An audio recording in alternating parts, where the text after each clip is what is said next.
La clase pasada entonces estuvimos viendo que los sistemas compuestos por moléculas tienen energía cinética, rotacional, translacional, de traslación, rotacional, vibracional y de traslación. Esta es impulsada por una diferencia de temperatura. Es energía térmica que se transfiere del sistema al entorno, del entorno al sistema. Es una energía desordenada, aleatoria, y a la que le llamamos calor. Luego hay una manera ordenada de transferir energía que es impulsada por fuerzas que rescatan las características direccionales del movimiento, como puede ser una diferencia de presión que empuja las moléculas en una dirección, o un campo eléctrico, o algo que, que haga eso, que rescate las características direccionales del movimiento. No, a esa segunda forma le llamamos trabajo, y vimos con los ejemplos vimos que son varios tipos de trabajo, mientras que la manera desordenada de transferir energía hay una sola, que es el calor, impulsada por la inhomogeneidad de un solo campo, digamos, ¿no? Para el trabajo hay varios campos cuyas inhomogeneidades pueden empujar la transferencia de energía, y para el calor hay un único campo cuya inhomogeneidad impulsa la transferencia de energía. Bueno, luego previo recordarles lo que es una función de estado, una función que solo depende del estado inicial y final. Se calcula como la función evaluada en un estado final menos la función evaluada en otro estado. Esa es la diferencia. Y la circulación o la trayectoria, la integral de la trayectoria cerrada de un diferencial de esa función da cero, porque es f evaluada en el mismo estado menos f evaluada en el mismo estado. Entonces, así que esas son las características de una función de estado. Y otra cosa fundamental que les recordé es la definición de pared adiabática, que es sobre la cual se soporta el primer enunciado, o el enunciado de la primera ley que les ofrecí, que es una pared adiabática. Hablamos primero definimos el flujo de energía térmica o el calor por descarte. No es ni flujo de energía mecánica, ni flujo de masa, porque ponemos una pared impermeable y rígida. Y entonces, si separábamos dos sistemas A y B, cualquiera sea el estado de esos dos sistemas, enfatizo, cualquiera sea el estado de esos dos sistemas, las propiedades físicas no variaban en el tiempo. Entonces decíamos que la pared es adiabática. Si variaban en el tiempo, significa que algún flujo de energía había, que no era ninguno de los que descartamos, o sea, es el flujo que llamamos energía térmica definida por Descartes. Entonces, en ese segundo caso, si las propiedades variaban en el tiempo, entonces a la pared la llamábamos diatérmica. Acá interesa la definición adiabática, porque en el enunciado de la primera ley nos referimos a un proceso adiabático, que es un proceso durante el cual todo el tiempo el sistema está rodeado de paredes adiabáticas. Así que, les largué el enunciado. Es decir, cuando un proceso conecta dos estados A y B, el trabajo adiabático, mediante un trabajo adiabático, el trabajo adiabático que los conecta es independiente del proceso, ¿no?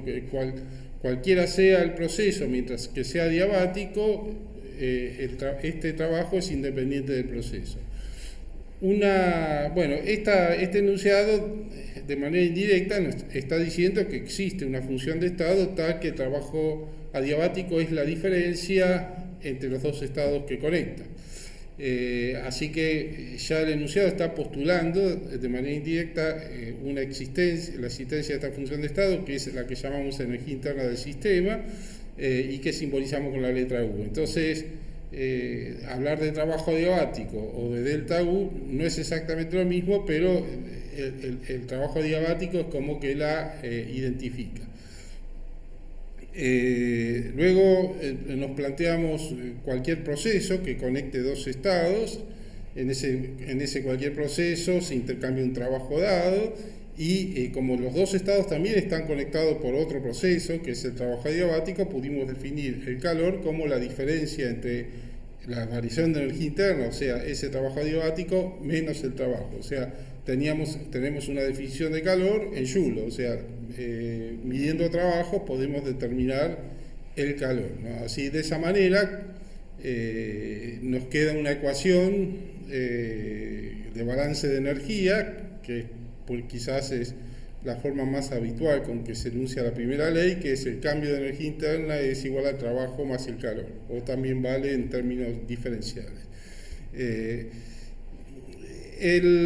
Nosotros la hicimos así porque, bueno, hacemos las cosas de una manera ordenada, es decir, empezamos a definir cosas sobre las cuales soportamos otros enunciados o otras cosas, y entonces queda todo cerrado. Si yo de entrada les dijera, la primera ley es que el cambio de energía U es igual al calor más el trabajo, y entonces empezamos a decir, pero ¿qué es el calor? ¿Qué es la energía interna? Es como que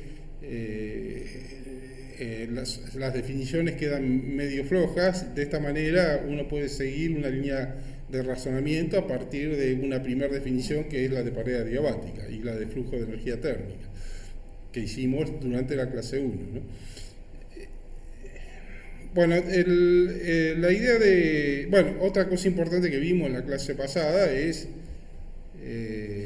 la definición de procesos reversibles, ¿no?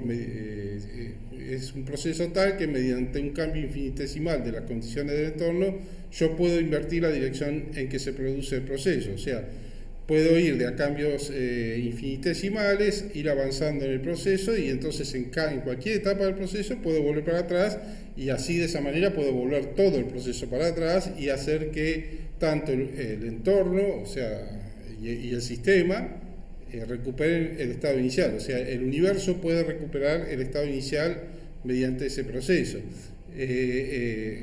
Es un proceso en el que el orden no se pierde, no se disipa energía, decimos, no se desperdicia energía. Mientras que un proceso irreversible, cuando no puedo hacer eso, mediante un cambio infinitesimal, no puedo invertir la dirección en que se produce, decimos que el proceso es irreversible porque, bueno, hay una disipación de energía. Di ejemplos de cómo es que se produce esta disipación de energía. O sea, se pierde orden en el universo, aunque yo puedo recuperar el estado original del estado, el del entorno no, y entonces finalmente hay un orden del universo que se pierde.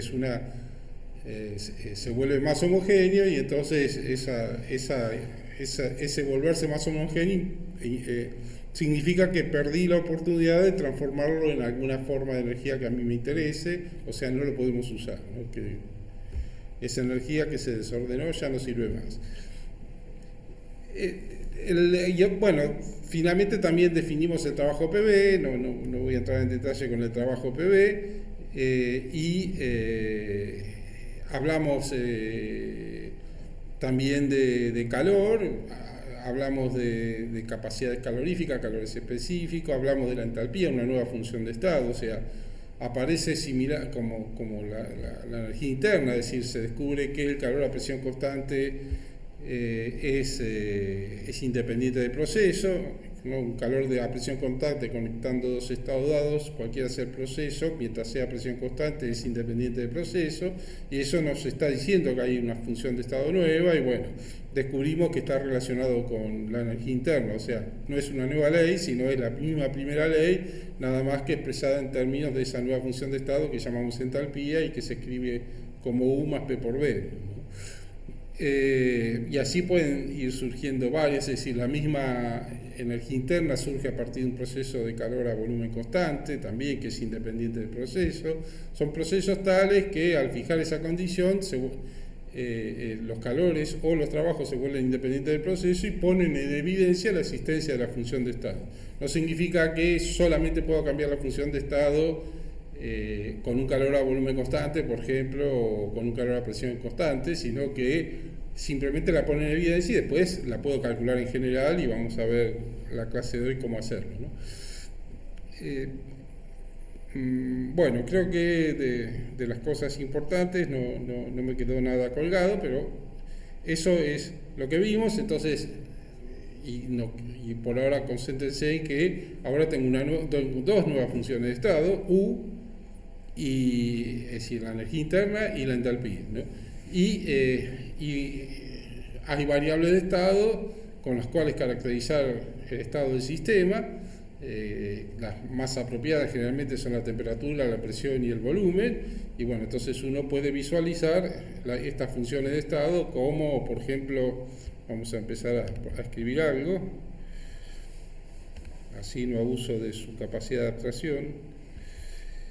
Tenemos una U de TB, por ejemplo, una H de TP, una U de TP, una H de TB, es decir, acá en la primera elegí la temperatura y el volumen como variables de control para determinar el estado, y todo el resto son funciones de esa variable de control, son funciones de estado, en particular U en este caso. Acá en este caso elegí T y P como variables de control para H, pero también puedo intercambiarlas, puedo poner T y P acá y T y B acá. En todos los casos elijo temperatura, porque la temperatura es la única que mide la energía cinética, ¿no? Es decir, bueno, de las partículas, es decir, bueno, está bien, pero no quiero adelantarme. Lo que vamos a hacer en todo caso es tratar, son superficies donde están representados todos los estados de equilibrio, como es el caso de cuando graficamos la presión en función del volumen y la temperatura, esa superficie que les mostré el dibujo. Bueno, acá son otras superficies de las energías, U y H, las dos tienen unidades de energía, en función de las variables de control, donde están representados los estados del sistema, todos los estados del sistema. Y bueno, una vez que tiene estas superficies, tiene un montón de información a partir de la cual calcular las cosas que necesito para caracterizar los diversos procesos que me toca caracterizar, ¿no? Entonces, en todos los casos siempre se da que existen las propiedades físicas que ponen en evidencia, que se ponen en evidencia a partir de cambios en el tiempo de los sistemas, y bueno, a partir de las propiedades físicas siempre definimos magnitudes físicas, y estas magnitudes físicas, bueno, quedan determinadas porque inventamos un sistema acerca de cómo medirlos, y a esas magnitudes físicas es a lo que normalmente le llamamos variables termodinámicas, ¿no? Son todas variables termodinámicas, a algunos le asignamos el rol de variables de control para determinar el sistema, otras el rol de funciones de estado. No, esas son las que tenemos hasta ahora: la masa o el número de moles, que mide la cantidad de sistema, la temperatura, el volumen, la presión, la densidad, bueno, y ahora estas dos nuevas, U y H, ¿no? Son funciones de estado todas. Elegimos generalmente las variables de medida más directa como variables de control, como son la temperatura, el volumen y la presión. En este caso, les estaba diciendo hoy que siempre elegimos la temperatura y el volumen o la presión. ¿Por qué? Porque la temperatura, a volumen constante, por ejemplo, la temperatura mide la energía cinética de las moléculas, esa energía aleatoria que tienen las moléculas, y luego a temperatura constante, cuando variamos el volumen o la presión, lo que variamos es la distancia intermolecular media, y entonces variamos la energía de interacción molecular o la energía de enlaces moleculares, y entonces lo que estamos caracterizando a través de esas dos variables, cuando mantenemos la temperatura constante, es esa energía potencial de las moléculas, ¿no? Con una caracterizamos la energía cinética, la única que hay es la temperatura para eso, y con las otras dos las interacciones moleculares. Ahora, yo podría en principio hablar de una superficie U de PB, pero de alguna manera siempre estaría hablando de la temperatura de una manera indirecta, o sea, es más claro elegir la temperatura. Ya nosotros, una cosa que también vale la pena enfatizar es que ya cuando descubrimos la ley de gases ideales, ya desde ese momento sabemos que si tenemos un sistema de un componente, necesito tres variables para determinar el estado del sistema de un componente, que son, por ejemplo, la masa, la temperatura y el volumen, y la presión la determino a través de la ecuación de estado, ¿no? O sea, con tres variables mínimo determino caracterizo al estado o determino al estado. En este caso yo siempre he mencionado dos variables. ¿Por qué? Porque creo que ya se los mencioné. Hasta que le diga lo contrario, vamos a considerar que los sistemas son cerrados. De hecho, el enunciado de la primera ley, que hoy no lo enfaticé, pero sí se los dije la clase pasada, es un sistema cerrado, o sea, impide la transferencia de masa. Y en general lo consideramos de un componente, pero si queremos considerar un sistema de multicomponente, también eliminamos la posibilidad de reacciones químicas. O sea, si tenemos varias componentes, el número de moles de cada componente se mantiene constante. Estamos considerando eso. O sea, las cantidades de masa de cada componente no varían y por ahora estamos considerando eso, ¿no? Generalmente pensamos en un componente y entonces el sistema cerrado ya sabemos que la masa es constante. Y con dos variables, en ese caso, sí podemos caracterizar el sistema de un componente. Por eso ahora estoy poniendo dos variables. Las otras, la masa o el número de moles de cada componente, si es multicomponente, es como que lo escondo bajo la alfombra y queda ahí porque nunca lo toco. Pero está, digamos, ¿no? Está siendo considerado constante. Bueno, entonces, como les decía, tengo tres variables para caracterizar a un sistema de un componente.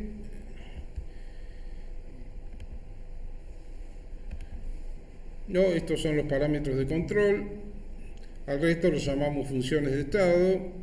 Y bueno, elegimos la temperatura para caracterizar a la energía cinética, a la energía térmica, energía cinética aleatoria o energía térmica, y el volumen o la presión para caracterizar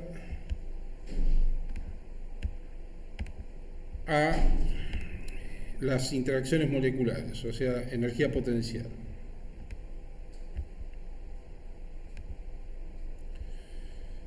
Luego consideramos sistemas cerrados y por eso la masa o el número de moles del sistema es constante, o sea, lo escondemos bajo la alfombra, pero tenemos bien en claro que se mantiene constante, ¿no? En cada derivada parcial se mantiene constante.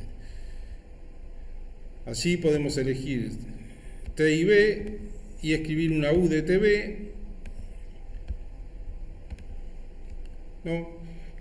En la que estén representados todos los estados del sistema, los estados de equilibrio del sistema, ¿no? Son todos puntos de equilibrio. Y una pregunta que puede surgir y que vale la pena discutir es qué significa una trayectoria en esa superficie, ¿no? Si es una línea continua en esa superficie, en realidad significa solamente eso, una trayectoria en la superficie. Ahora, si pensamos que esa línea son una serie de puntos discretos muy juntitos que se ven como una línea, entonces podemos decir que representa un proceso reversible real, ¿no? Porque entre punto y punto apartamos al sistema del equilibrio para impulsar el proceso y así de esa manera tenemos el proceso reversible. Son cambios infinitesimales que conducen al proceso y en cualquier etapa del proceso podemos invertir la dirección en que se produce. Es una situación en que se pierde casi nada del orden del universo, o sea, decimos que no se disipa energía, ¿no? En todo caso, una línea continua podemos decir que puede representar un proceso virtual, pero no puede ser impulsado porque ya sabemos que cualquier proceso solamente puede ser impulsado fuera del equilibrio, es decir, a partir de una inhomogeneidad. Y entonces siempre necesariamente tenemos que apartar el sistema del equilibrio para impulsar el proceso, aunque sea mínimamente. Entonces, cuando pensemos en un proceso representado en estas superficies, aunque dibujemos una línea continua, tenemos que saber que parece continua, pero son puntos discretos uno al ladito del otro, ¿no? Sucesión discreta de puntos. Eso es un proceso real, proceso reversible real, ¿no?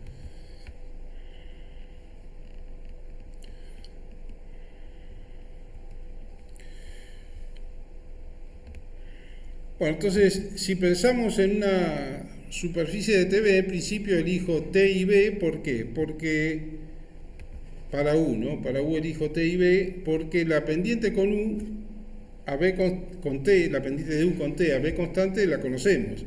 ¿no? Es esta pendiente, la conocemos de la clase pasada, no es otra cosa que la capacidad calorífica. Se ve, ¿no? La capacidad calorífica a volumen constante. No es algo que sabemos que es positiva, es mayor que cero, porque siempre que entregamos calor a un sistema, se calienta. ¿No? Por experiencia sabemos que es positiva. O sea, esta pendiente ya la sabemos, luego necesitamos, para poder calcular esta superficie, necesitamos las dos pendientes. ¿Por qué? Bueno, si yo visualizo a la U como una U de TB, elijo T y B como variables de control, el diferencial de U en esa superficie se escribe así, ¿no? Los diferenciales, estos diferenciales de T y de B es como me muevo en la superficie, y esto es como varía el diferencial de U cuando me muevo un diferencial de T y un diferencial de B, y esas varían con estas pendientes, ¿no?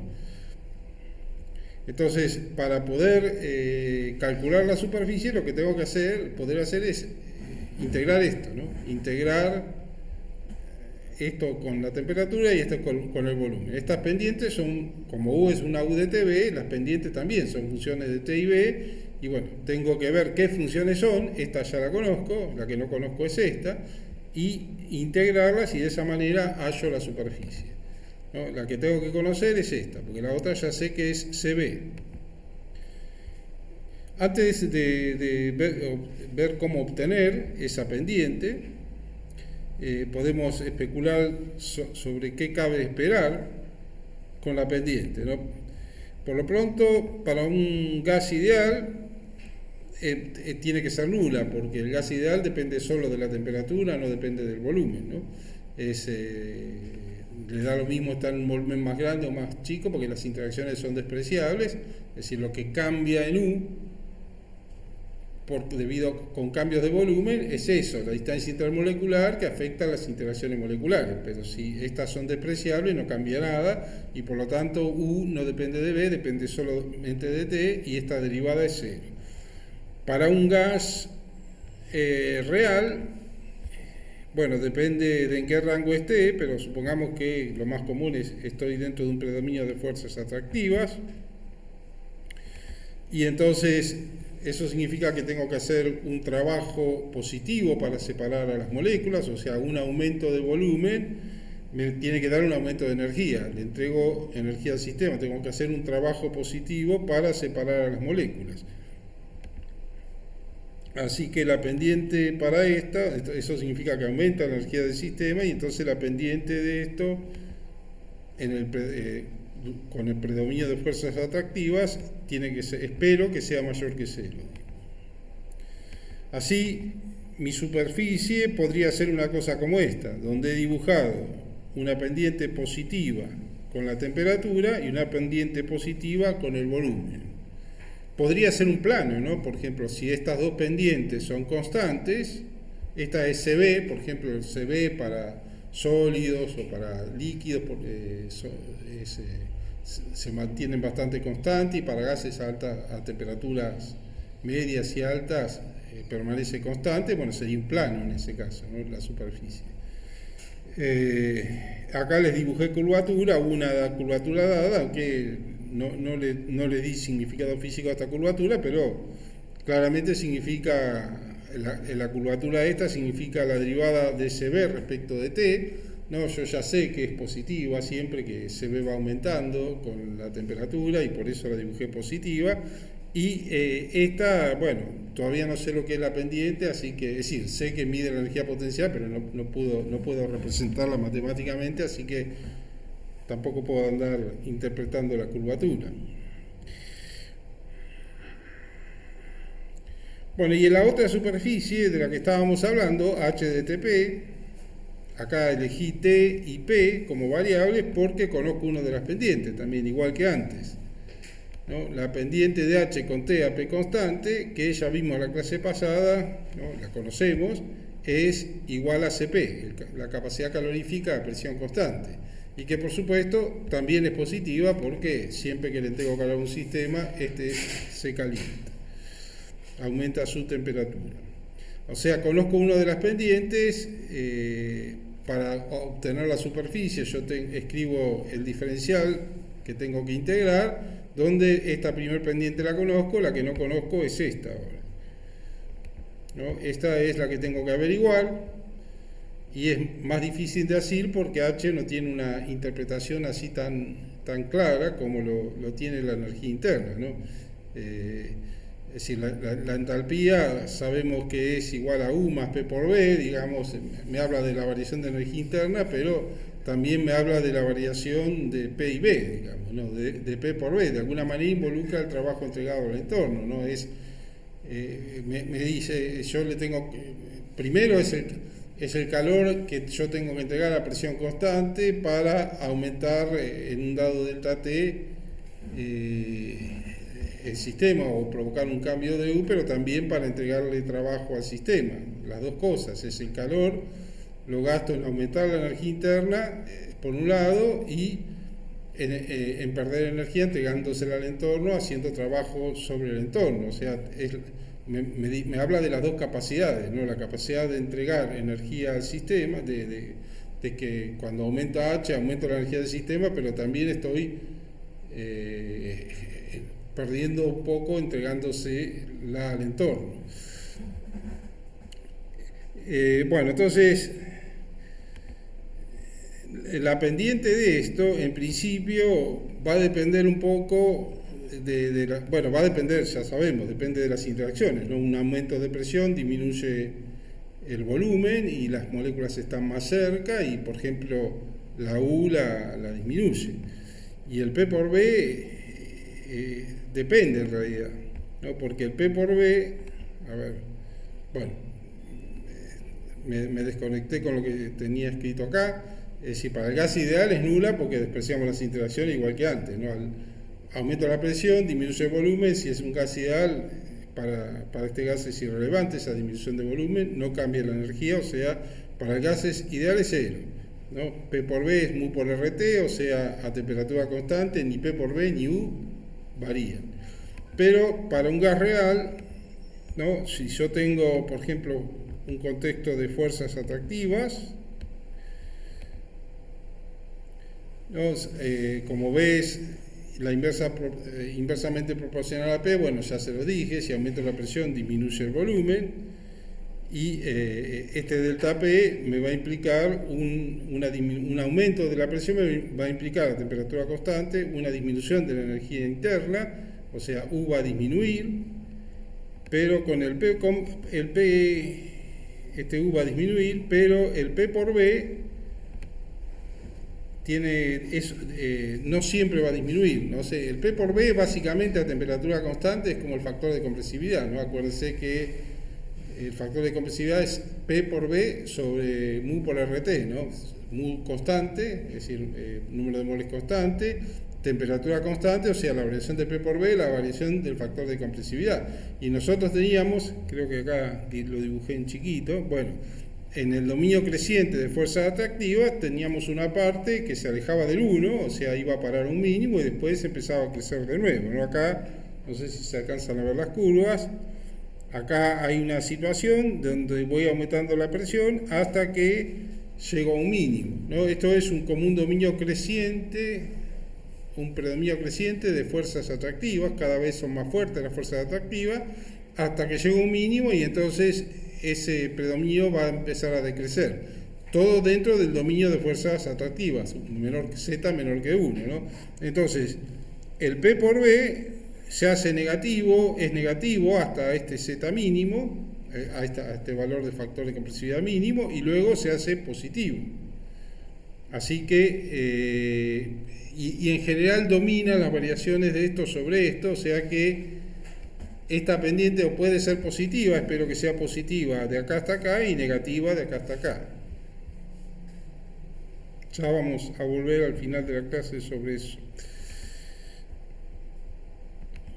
Bueno, entonces, si es dominio creciente de fuerzas atractivas, estoy en la primera etapa y entonces un aumento de presión me provoca un delta de P por B menor que 0 y entonces todo es menor que 0, ¿no? Toda la pendiente, esta temperatura constante, me hace...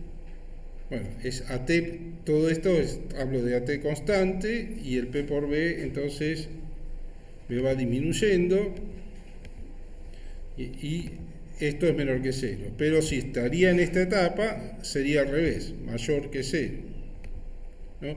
Con dominio decreciente de fuerza atractiva, espero que sea mayor que 0. Acá lo puse como signo de pregunta, se ve que les iba a preguntar, pero no les pregunté nada. Pero es al revés, porque la pendiente de P por B se hace positiva, ¿sí? La pendiente de P por B con P a temperatura constante. Bueno, entonces la superficie para este caso, dominio creciente de fuerzas atractivas, en esta etapa, de acá hasta acá, que es presiones más bajas, bueno, con H con T siempre es positiva y negativa para el otro caso. No la dibujé para el otro caso. De las curvaturas por ahora no hablo porque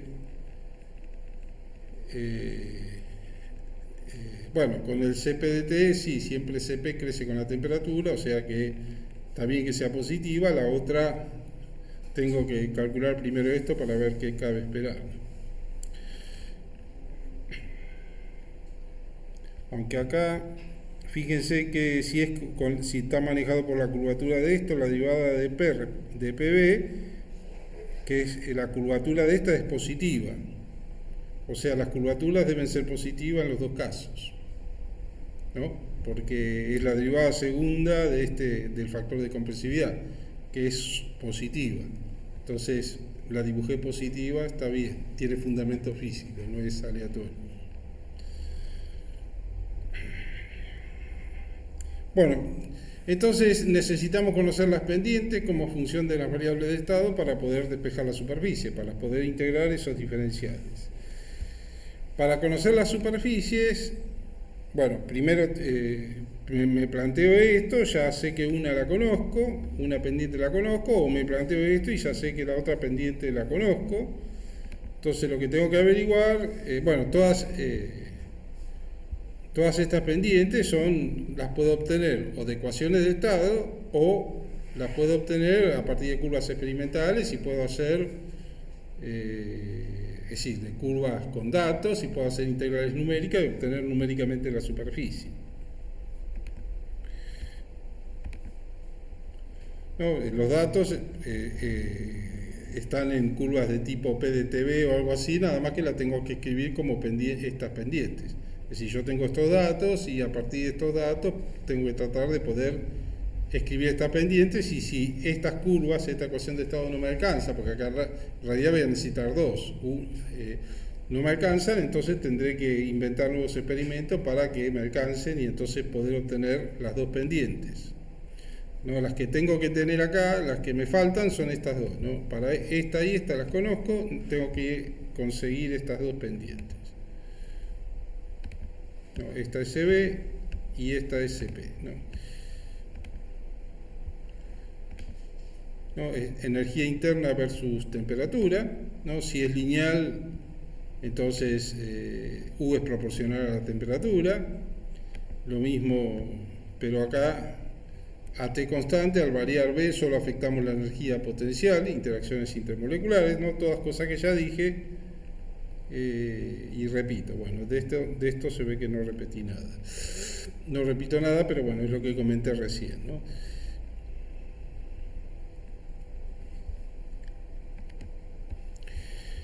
Bueno, entonces, para conocer vamos a focalizarnos en esta pendiente primero. Para conocer esa pendiente, bueno, se tuvo que hacer un experimento.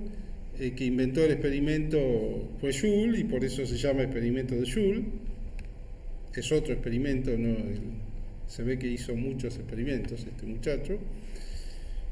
Y Joule, bueno, tenía la idea de calcular esta pendiente sabiendo que el diferencial de U se podía escribir así, y bueno, él dijo, bueno, ¿qué pasa si yo me invento un experimento donde U permanece constante? O sea, aíslo mi sistema, ¿no? Tengo esto, y me planteo que U sea constante. Entonces, esto significa que esta diferencial, planteando que U es constante, me hace el diferencial de U igual a 0, y los diferenciales de T y B son tales que U permanece constante. O sea, Yo me muevo en la superficie de estado de equilibrio que no conozco, pero me muevo ahí con diferenciales de T a U constante y diferenciales de B a U constante.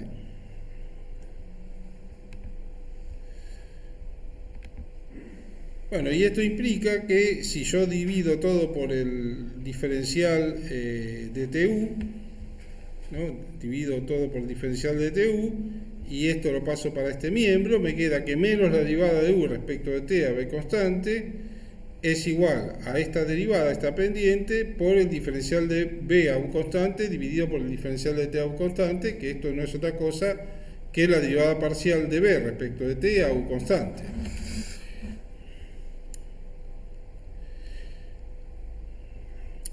Esta cosa que está acá es lo que quiere determinar Joule.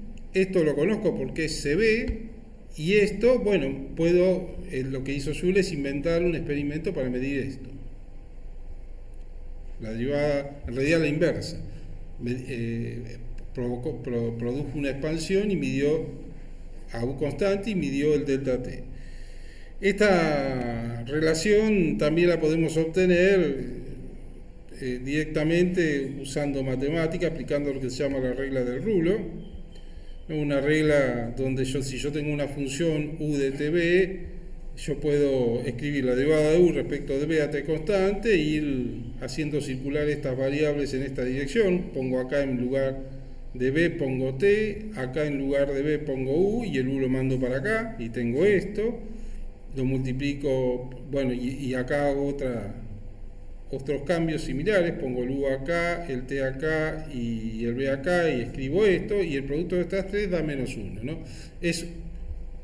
Acá la demostré en la relación anterior, ¿no? Porque los matemáticos dirán, sea una z de x, y si hago el diferencial de z, el diferencial de z es igual a 0, bueno, yo en vez de hablar de z le llamé U, y en vez de x, t, y en vez de y, b, y armé esto que es esto, ¿no? Porque si yo paso esto acá como derivada de t respecto de u a b constante, me queda toda la multiplicación de estas tres igual a menos 1, que es lo mismo que tengo acá.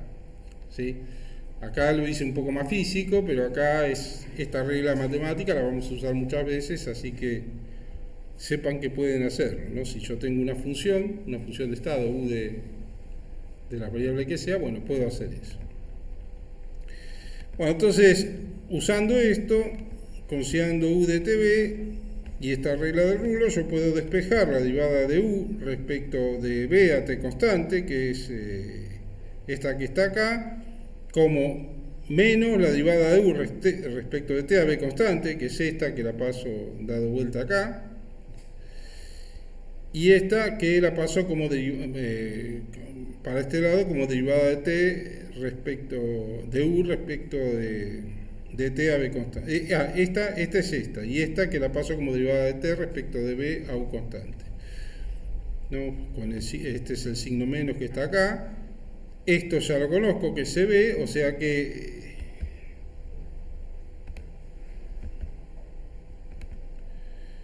esta pendiente es la que tengo que medir, multiplicado menos cb por menos cb me da la pendiente que yo estoy buscando, la derivada de u respecto de b a t constante.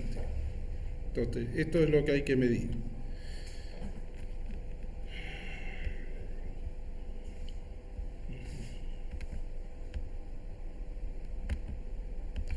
Bueno, el experimento que ideó Joule es el siguiente, ¿no? Consideró un sistema que, bueno, todas las paredes estas de acá son adiabáticos, son paredes adiabáticas rígidas e impermeables, y encerró un gas en una mitad de un volumen a una dada presión que se puede medir con un barómetro.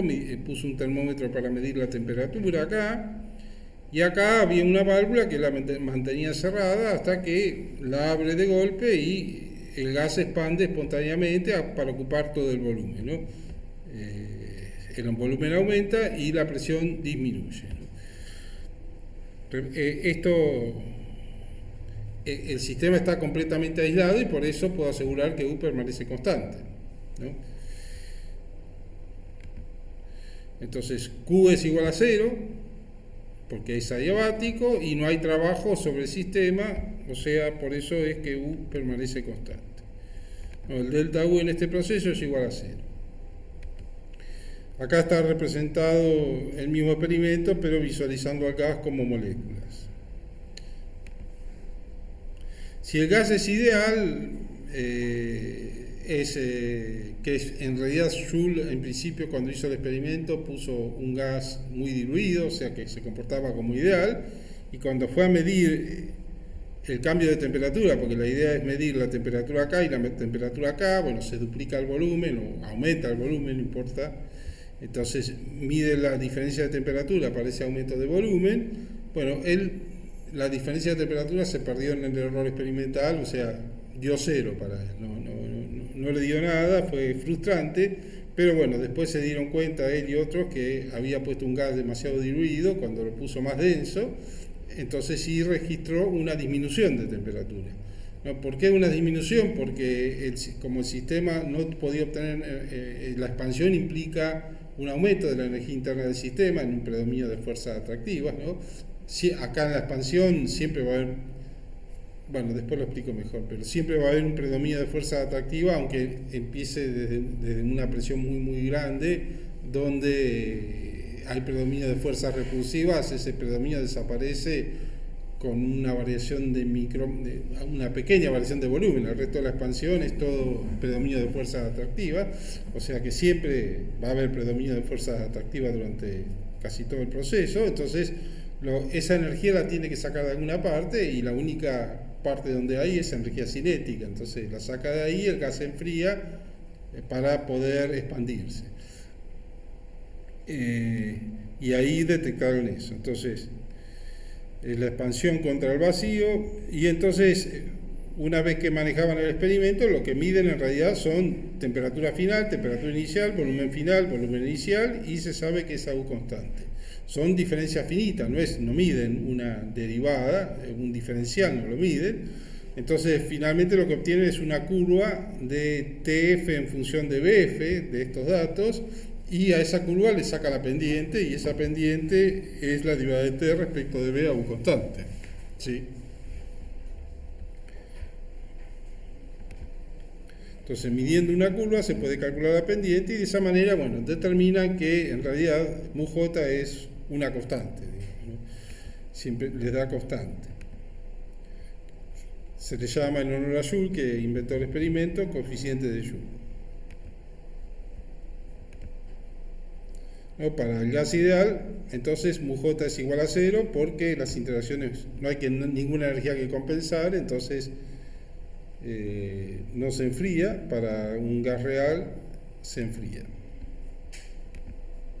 Y el μJ es menor que 0.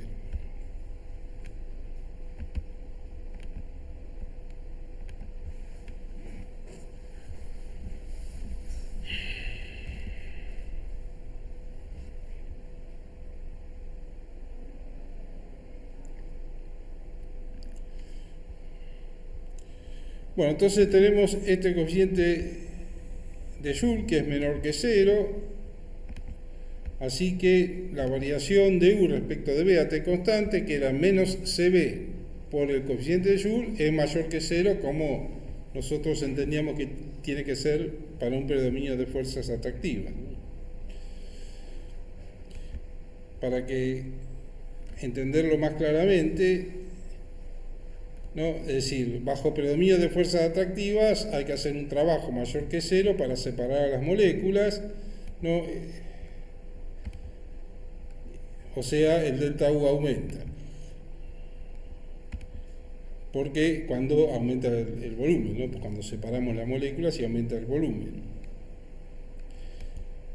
Y acá es donde quería aclararle las cosas. Consideremos un potencial sencillo, que no es este potencial de atracción entre moléculas, porque ya sabemos la forma que tiene, pero para hacer las cuentas más fáciles consideremos el potencial tipo entre cargas, ¿no? Un potencial entre cargas que va como -1 sobre R, un potencial atractivo entre cargas negativas y positivas. Y entonces, si yo hago una expansión acá, paso de un radio inicial más más pequeño, un radio inicial a un radio final más grande, y entonces el delta de energía potencial va a ser proporcional a menos 1 sobre RF más 1 sobre RI, y como RF es más grande porque hay una expansión, entonces esto termina dándome mayor que 0, más grande que RI, ¿no? Entonces las inversas, la suma de las inversas de estas me da mayor que 0, que es consistente con lo que les decía antes, ¿no? Esto es para fuerzas atractivas, ¿no? que es lo que tenemos. Entonces, si las fuerzas fueran repulsivas, que no vale acá, valdría menor que 0, pero en este contexto no tiene mucho sentido, pues estas son de muy corto alcance, su efecto no se nota en una expansión real. Existe el delta V, la expansión es grande, o sea, se come esa partecita donde hay predominio de fuerzas repulsivas, entonces el delta V se pierde si yo quisiera hacer un delta V tan pequeño que rescatara o que pusiera en evidencia las fuerzas repulsivas, el delta V debería ser tan pequeño que se pierde en el error experimental, o sea, no funciona la cosa. Por eso siempre tengo que considerar en este experimento predominio de fuerzas atractivas y que la temperatura va a disminuir del gas con la expansión. Entonces, la UDTV ahora la puedo calcular a partir de integrar este diferencial, ¿no? Si CB y MUJ son constantes, la integral me da un plano. No, por supuesto, lo que voy a obtener es un delta U de T y B, porque no sé cuánto vale el U en T igual a 0 y en B igual a 0. O sea, tendré que integrar entre un dado volumen y temperaturas y otro volumen y temperatura, y tendré un delta U de T y B. Y esa es la superficie que tengo, y bueno. Las derivadas tienen significado físico y puedo calcular cosas a partir de los datos de esa superficie.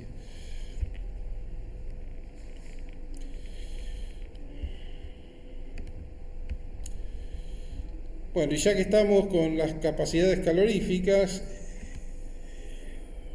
quisiera plantearles el problema del signo de esta diferencia, de la capacidad calorífica a presión constante y la capacidad calorífica a volumen constante, ¿no? ¿Es negativo o positivo? O sea, CP es mayor que CB o menor que CB.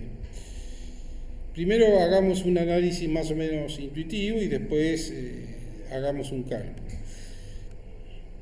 Nosotros, si tenemos un proceso a presión constante, planteamos la primera ley, la ecuación de balance de energía de la primera ley a presión constante, y es esto, ¿no? Diferencial de U a presión constante, diferencial de Q a presión constante, más diferencial de trabajo a presión constante. Esto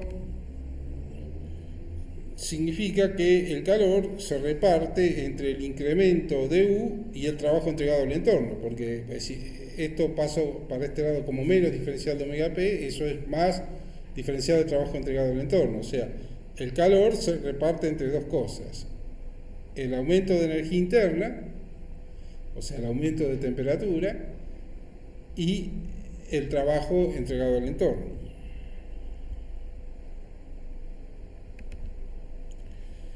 Si B es constante, el trabajo es 0, ¿no? Estoy considerando solo trabajo PV, ¿no? El trabajo es 0, y entonces todo el calor se usa en el aumento de energía interna, a B constante. Así que, por eso yo espero, bueno, Q se aplica al incremento de U. Por eso yo espero que para un mismo delta T yo necesito entregar más calor a presión constante que calor a volumen constante, porque en el caso de presión constante además tengo que hacer trabajo sobre el entorno, ¿no? Y por eso espero que SP sea mayor que CB. ¿Sí?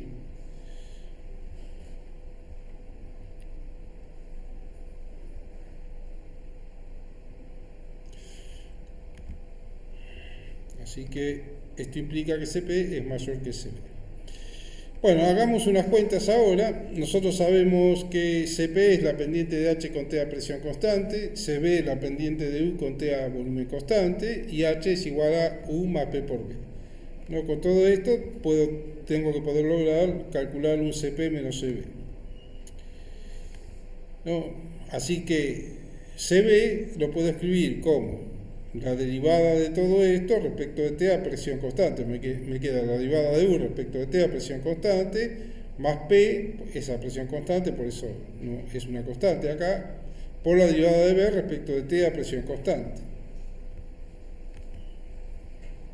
Esto lo conocemos, es el coeficiente de dilatación, alfa por el volumen, ¿no?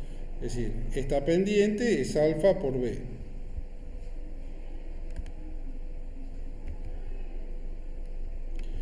Bueno, luego nosotros tenemos entonces que CP es igual a esta pendiente más P por B por alfa, que es lo que pusimos acá.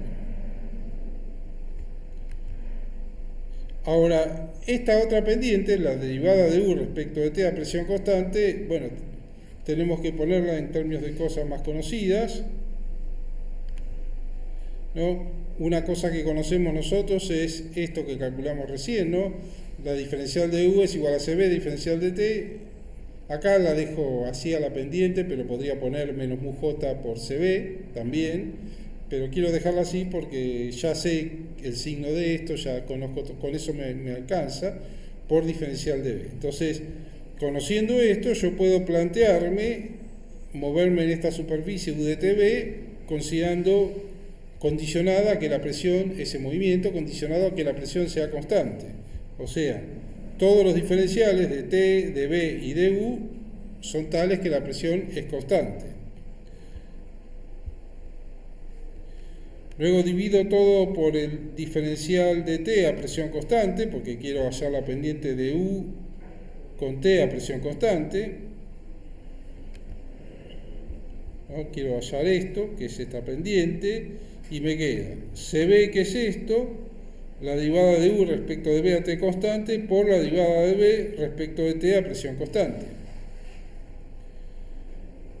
¿no? Esto es otra vez alfa B, o sea, me queda que esta pendiente es CB más la derivada de U respecto de B a T constante, que ya sé que es positiva, por alfa por B. Esto entonces es igual a esto y lo tengo que reemplazar ahí, ¿no? Como acá se me acabó la página, tengo que pasar a la página siguiente, pero para que no se pierdan, reescribo las cosas, ¿no? Reescribo que CP es igual a esto y reescribo esta pendiente que calculé en la página anterior. O sea que usando estas dos cosas, es decir, reemplazando esto acá, tengo que CP es igual a CB, que sería esto, CP, sí, CB más esto, porque estoy reemplazando esto, CB más todo esto, que CB más todo esto, más esto que está acá, P por alfa B, ¿no? Esto que lo reemplazo acá. Acá puedo sacar factor común alfa B y me queda CB más P más esto por alfa B. Bueno, acá tenemos CB es definida positiva. Bueno, no importa, pero vamos primero al CP menos CB, ¿no? Entonces, esto que está acá, para que quede bien claro, es esto, ¿no? Y esto sabemos que junto con esto es mayor que 0. Y P son todas mayores que 0. ¿No? Porque cuando calienta el sistema amplía su volumen. Las moléculas se mueven y tienden a aumentar el volumen. Entonces estas cosas son mayores que 0 y por lo tanto CP menos CB, que es todo esto,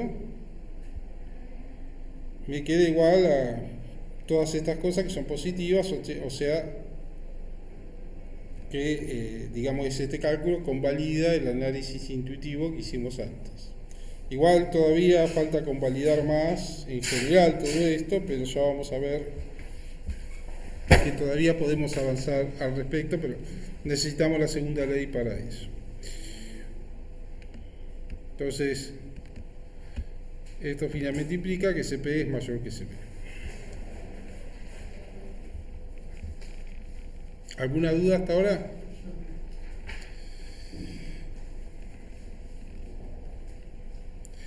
Bueno, y ahora tenemos que determinar la pendiente de H con T a presión constante, y para eso hubo que hacer otro experimento, que es el experimento de Joule-Thomson. No, después con la segunda ley, se ve que todavía no la manejaban del todo la segunda ley, no hizo falta hacer los experimentos, se podían deducir de otros datos, pero hasta acá se ve que no la manejaban del todo, así que los inventaron, el experimento de Joule-Thomson. Bueno, entonces acá es lo mismo, ¿no? Yo tengo el diferencial de H es igual a esto, yo conozco una de las pendientes, esta la conozco, que es Cp, la capacidad calorífica a presión constante, y esta es la que desconozco. Pero para poder despejar yo me puedo plantear otra vez un experimento a H constante y poder despejar, porque de acá la pendiente H con P a T constante en función de Cp, y algún experimento que permita medir variaciones de temperatura con variaciones de presión. No puedo hacer más o menos parecido como hice con la energía interna o aplicar la regla del rulo, ¿no? Para poder determinar esta pendiente de H con P a T constante. Pero bueno, aplico la regla del rulo. No, ya se las expliqué, ¿no? Empiezo desde esta y voy haciendo rotar las variables, y finalmente todo esto es igual, el producto de estas tres cosas es igual a -1, esa es la regla del rulo.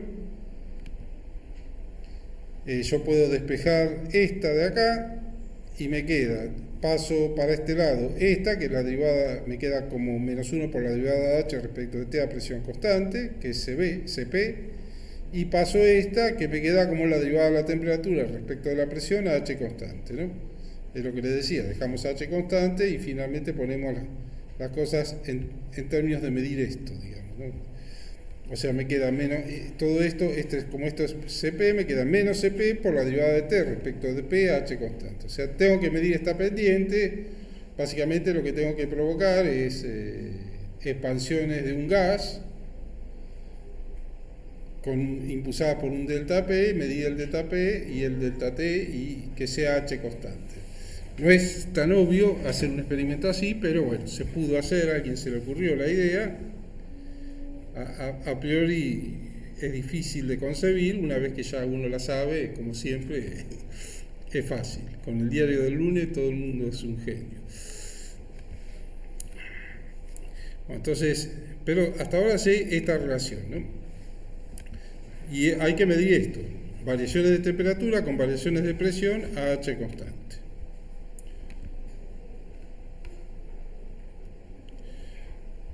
Bueno, el experimento lo hicieron Joule y Thomson y se llamó experimento de Joule-Thomson. Y acá está un poco descrito, ¿no? Se trata de, primero vamos a considerar destacar que todas estas paredes, o sea, todo el gas, todo está cerrado entre paredes adiabáticas, o sea, el intercambio de calor es nulo. Y después lo que vemos acá es que al principio del experimento tengo un gas encerrado en un compartimento que es sostenido a una presión PI por un pistón sobre el cual se hace una fuerza, de modo que la fuerza por la unidad de área del pistón me da una dada presión PI. Separando esto hay una válvula que se llama, esto de otro compartimento, hay una válvula que se llama válvula de estrangulamiento. Puede haber también, en el lugar de la válvula de estrangulamiento, una pared porosa. La idea es que o en la válvula de estrangulamiento o en la pared porosa caiga toda la diferencia de presión, porque del otro lado va a haber una presión diferente, es decir, muy diferente, una presión más baja, cosa de impulsar al gas a ir al segundo compartimento, mientras este volumen se va reduciendo, acá se va aumentando el volumen del otro. Acá tengo el aparatito sin gas, ¿no? Tengo de este lado mantenido una presión PF, de este lado mantenido una presión PI, y acá en el medio está la válvula de estrangulamiento. Por acá pasa el aire en la válvula de estrangulamiento y cae la presión de PI a PF en la válvula, ¿no? En este caso no hay gas, o sea, no hay nada de eso, pero para que vean el experimento. Entonces, a la medida que voy empujando, esta presión empuja el gas de este lado, hay un delta P que impulsa el proceso, que impulsa un flujo de gas hacia el otro compartimento, y finalmente, al final del experimento, termina todo el gas en el segundo compartimento. La válvula, acá tengo un dibujo de válvula de estrangulamiento, que bueno, es más o menos así. La idea es que con este tipo de válvula, o con una pared porosa también, toda la presión caiga en la válvula. O sea, de este lado tengo una presión PI y de este lado tengo una presión PF siempre. Entonces, si logro hacer eso, bueno, es fantástico. Por lo pronto, yo sé que el estado inicial y final va a ser tal que el gas inicialmente va a estar a PI y el gas al final va a estar a PF, ¿no? Entonces, yo tengo esa diferencia de presión y tengo que medir con un termómetro la temperatura inicial del gas y la temperatura final. Y bueno, queda la pregunta de por qué esta pendiente es a H constante, porque en principio lo único que saben ahora es que es adiabático, pero no que es a H constante. Al coeficiente se le llamó coeficiente de Joule-Thomson por el experimento. Ahora les muestro por qué es igual a H constante. Entonces, ¿por qué este experimento empieza, o por lo menos por qué empieza y termina con la misma H? ¿No? Si logro mantener siempre la presión PI y PF en los dos compartimentos, utilizando la válvula de estrangulamiento, en realidad durante todo el experimento H permanece constante. Pero ahora lo veremos. Vamos a ver por qué. ¿No? Para eso tenemos que calcular H, ¿no? Entonces tenemos un proceso real. En realidad el proceso real para calcular el delta H entre inicial y final no me interesa, aunque podría servir también, pero no me interesa. Me fijo un proceso ficticio donde yo me aseguro que PI y PF permanecen constantes en los dos compartimentos y yo puedo calcular los trabajos en los dos compartimentos. Entonces, yo sé que Q es igual a 0 y entonces el delta U es igual al trabajo, ¿no? Porque el delta U es Q más el trabajo, pero en este caso Q es igual a 0, o sea, el delta U es igual al trabajo. Y hay dos trabajos, uno hecho en el compartimento I, llamemos, el inicial, y otro en el compartimento el final, donde el gas está al final. Cualquiera de los dos trabajos se calcula de esta manera, ¿no? Es siempre menos la integral de P diferencial de B en el gas, en el compartimento que está en el compartimento inicial, es entre BI y 0, porque el gas ocupa un volumen BI inicialmente y termina en 0 en ese compartimento, y en el otro empieza en 0 y termina en BF, ¿sí? Entonces acá grafiqué los dos trabajos a la vez. Como las presiones en ambos son constantes, las puedo sacar afuera, PI o PF, y tengo un integral de volumen. En un caso es menos BI y en el otro caso es más BF, la integral, precedida por este signo menos todo, ¿no? Así que los trabajos son omega I será PI BI, porque acá me da menos BI, por este menos es más, me queda PI BI, omega I, y el trabajo final es menos PF BF, ¿no? Es decir, el trabajo yo puse inicial y final, pero en realidad tiene que ver con un compartimento y el otro, ¿no? Así que el delta U, que es UF menos UI, es igual a omega I más omega F, o sea que esto implica que UF menos UI es PI por BI menos PF BF, y esto implica, si paso todos los I para un lado y los F para el otro, tengo que UI más PI BI es igual a UF más PF BF, y esto es la entalpía, o sea, la entalpía inicial en principio es igual a la final. Si la presión se mantiene constante durante todo el proceso, esto lo puedo aplicar en cualquier etapa del proceso y H se mantiene constante en cualquier etapa del proceso. Pero si no, si es la expansión como generalmente es muy rápida y muy irreversible, la real, entonces no me importa, porque yo lo que quiero saber es el delta entre el delta T sobre el delta P a la misma H, ¿no? No importa lo que pasó en el medio, el delta H es el mismo, que es 0, es a la misma H. Así que es eso lo que me interesa, que el estado final inicial sea el mismo. Bueno, acá un poco está graficado la temperatura, porque yo mido delta T, delta P, y grafico la temperatura final en función de la presión final. Siempre empiezo desde una presión inicial y voy a parar a presiones finales menores, ¿no? Entonces, levanto la curva, parto de la misma presión inicial y diferentes presiones finales y luego grafico T en función de la presión final. Y lo que veo es que hay una zona de pendiente negativa, dependiente positiva y otra dependiente negativa.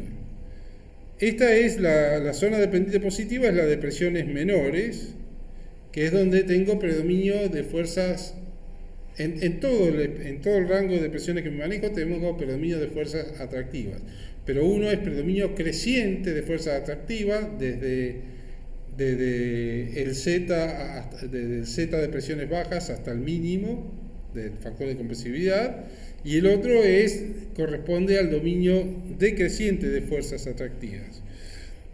Entonces, esta es la de presiones bajas, que es dominio creciente de fuerzas atractivas, y en esta situación yo tengo que un aumento de presión me da un aumento de temperatura, pero en el experimento disminuye la presión, porque pasa de una presión inicial mayor a una menor, o sea, el delta P es negativo, o sea, que en esta etapa tengo un enfriamiento, mientras que en esta etapa tengo un calentamiento, o sea, si voy desde acá hasta acá, voy a tener un calentamiento, y si voy desde acá, pongo mi presión inicial acá, y llego hasta acá, voy a tener un enfriamiento, ¿sí? La pendiente de esta curva en cualquier parte, entonces es el coeficiente de Joule, ¿no? Entonces, esta línea se llama isoentálpica porque es a entalpía constante. Y esta es, acá el coeficiente de Joule-Thomson es mayor que 0, que es la zona de enfriamiento, y acá el coeficiente de Joule-Thomson es menor que 0, que es la zona de calentamiento. Lo que más importa acá es la de enfriamiento, ¿no? Porque este método se usa para enfriar, es muy eficiente para enfriar gases, de hecho se licúa los gases de esta manera, con expansión Joule-Thomson. Se lo pone, lo ideal es ponerlo más o menos con una presión inicial desde acá y hacer la expansión, las presiones muy bajas y bueno, se llegan a enfriar mucho. Entonces, zona de enfriamiento y zona de calentamiento. Entonces, casi todo el enfriamiento entonces se da en una primera etapa de la expansión, que es la de presiones más bajas.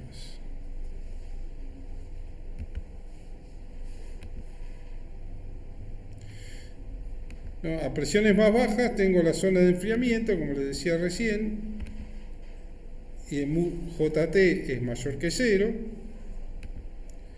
Esto implica que un delta P menor que 0 me da un delta T menor que 0, zona de enfriamiento. Presiones bajas. Luego, todo es predominio de fuerzas atractivas, así que en cualquiera dominio creciente del predominio, dominio decreciente, en las dos la pendiente de U con P a T constante es negativa, eso ya lo comentamos al principio de la clase, o casi. ¿No? Acá un delta P menor que 0 reduce el volumen y acerca las moléculas y entonces la energía interna disminuye.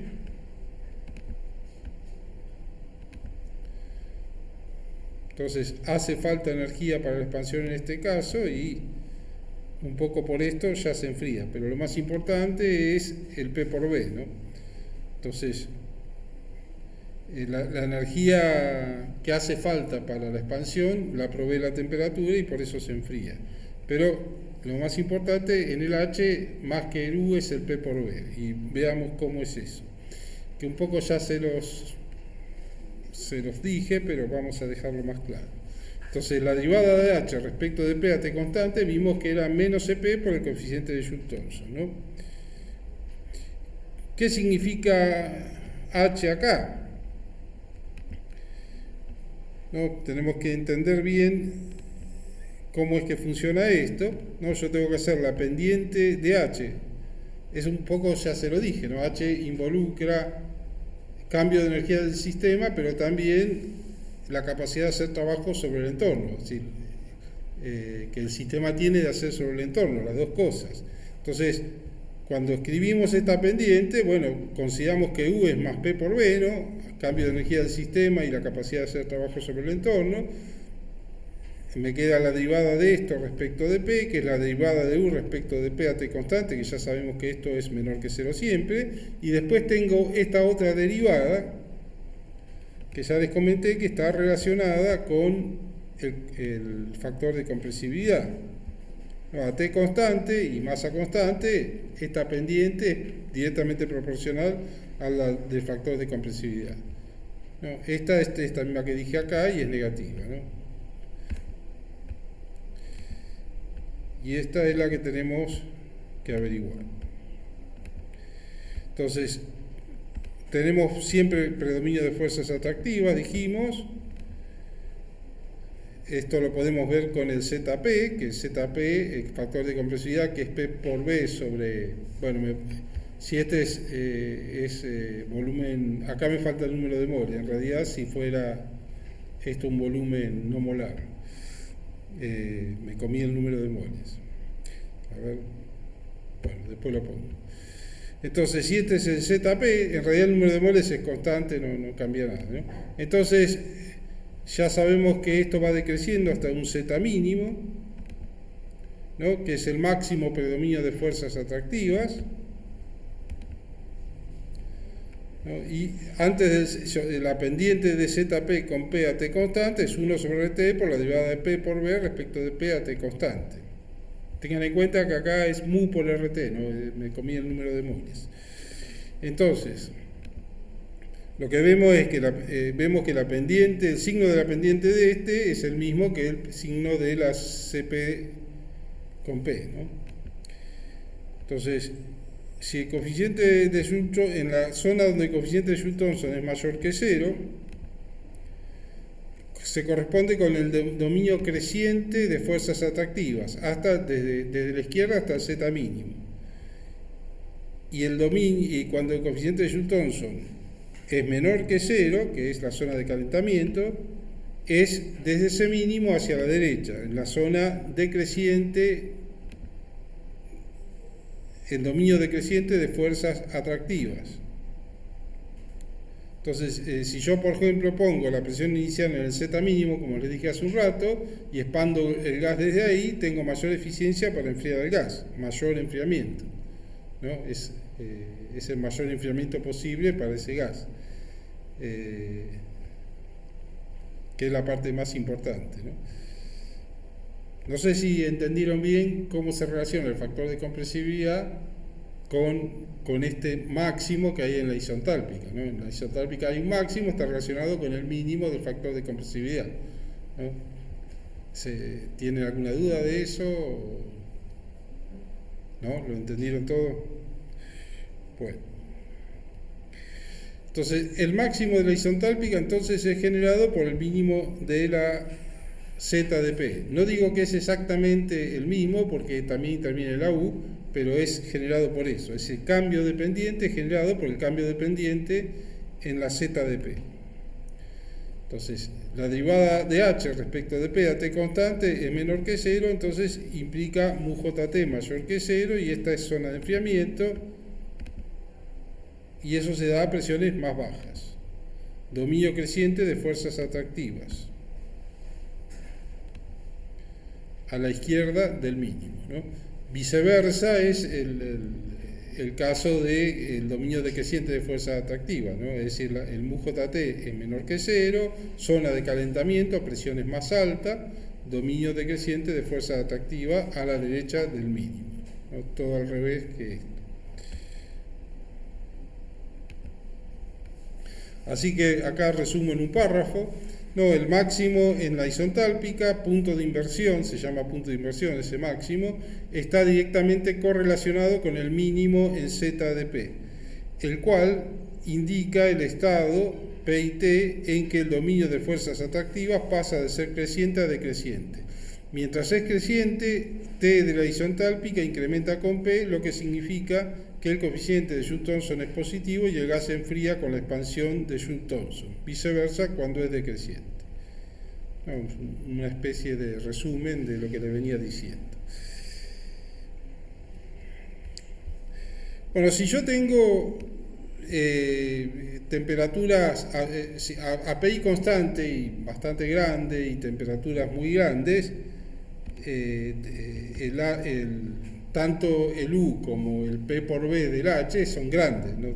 Tengo entalpías grandes, ¿no? Todo esto, la API siempre es muy grande, pero bueno, a temperaturas grandes tengo que las entalpías son grandes, o sea, las curvas, cuando dibujo varias isoentálpicas, las que están más arriba son las de entalpía más grande y las de más abajo son las de entalpía más chicas.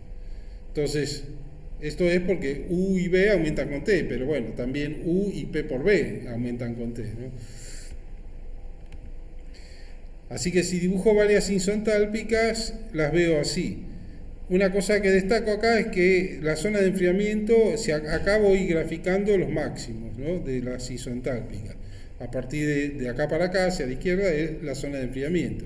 Vemos que está limitada y ni a temperaturas muy altas ni a temperaturas muy bajas la encuentro, por razones diferentes, ¿no? Es decir, a temperaturas muy altas no encuentro un máximo en la isoentálpica, y a temperaturas muy bajas tampoco. En la zona del medio sí encuentro todo encuentro la zona de enfriamiento, ¿no? Esta es la curva de puntos de inversión, ¿no? Curva de inversión, por eso se puede llamar. Entonces, U y B aumentan con T, la energía térmica en esta situación, cuando tengo temperaturas muy grandes y también volúmenes grandes, es mucho mayor que la energía de interacción, la energía del potencial atractivo, y entonces prácticamente las moléculas no le llevan el apunte a las fuerzas atractivas, que son las responsables de la inversión, o sea, no voy a ver inversión. Las únicas que actúan, en todo caso, cuando las moléculas se acercan mucho, son las repulsivas. Entonces, por eso es que solamente veo una zona de calentamiento. Eso es para temperaturas muy altas que se correlacionan con entalpías grandes. Entonces, las fuerzas atractivas son ignoradas por las moléculas. PI muy grande solo actúan las fuerzas repulsivas. Y el coeficiente de Joule-Thomson es menor que 0. Por otro lado, a P, I y T muy pequeñas siempre hay zona de inversión, es decir, esta es zona de inversión, pero en el caso de cuando las temperaturas son muy pequeñas, nosotros ya vimos la curva, es decir, hay un fuerte predominio de fuerzas atractivas, pero es cortito, es decir, acuérdense que la curva baja de golpe. Y prácticamente ni se ve ese espacio, ¿no? Entonces, si hay un punto de inversión, está prácticamente en el P igual a 0, entonces no lo veo por eso, no lo tengo. Entonces, en esa situación, acá sí las fuerzas atractivas compiten con las repulsivas, esa es la zona del medio, la zona donde sí tengo puntos de inversiones, ¿no? Esta es la zona importante, digamos, pero a T muy bajas el dominio creciente de fuerzas atractivas es tan pequeño que P mínimo es mucho menor que PI y que no se percibe, todo es de fuerzas repulsivas. Ahora les muestro otra curva por ahí que ilustra mejor el asunto, ¿no? No me quedo claro por qué a entalpía alta se perdía el punto de inversión. Porque en el caso de entalpías altas, las energías que involucran las fuerzas atractivas son completamente despreciables frente a la energía cinética, es decir, las moléculas no le llevan el apunte a esa fuerza atractiva, a la fuerza repulsiva les tiene que llevar el apunte porque cuando están muy cerca son muy grandes, digamos, en el momento que actúan, ¿no? Pero se da a presiones muy grandes, fíjate que acá esto es presiones grandes. Pero a las fuerzas repulsivas, a las fuerzas atractivas no, porque son más débiles y no les llevan el apunte, y entonces las ignoran. Es como cuando la curva Z de P está muy pegada al 1, ¿no? Entonces por eso no se nota. Entonces, el experimento de Sutton, como ya les dije, es muy eficaz para enfriar gas. Eso ya se lo comenté y le muestro la última página, que es una curva con isotálpica, donde acá al final se ve que no se ve el punto de inversión a temperaturas bajas, pero se ve durante un cierto rango intermedio de temperatura, ¿no? Cuando más o menos las fuerzas atractivas y repulsivas, es decir, siempre las fuerzas atractivas van a ser bastante menores en intensidad que la energía de fuerza atractiva que la energía de movimiento, pero no tan menores, ¿no? A ver, acá tengo sin marcar cosas. Claro, acá quería enfatizar eso, que no había curvas de este tipo en el otro gráfico, que es sin punto de inversión, o en todo caso no se ve, si hay no se ve, está ahí. Bueno, y con esto termino esta parte, es la clase 2 de primera ley, hay una clase más, y ya ahí tenemos los temas para el parcial, ¿no? La clase que viene vamos a ver cómo calcular, a partir de conocer las superficies U de TB y H de TPE, calcular la U de TPE y la H de TBE, y vamos a ver más cosas, ¿no? Que son reacciones químicas, cómo interpretar todo esto en el contexto de reacciones químicas y no sé, no me acuerdo qué más, pero algo más vamos a ver.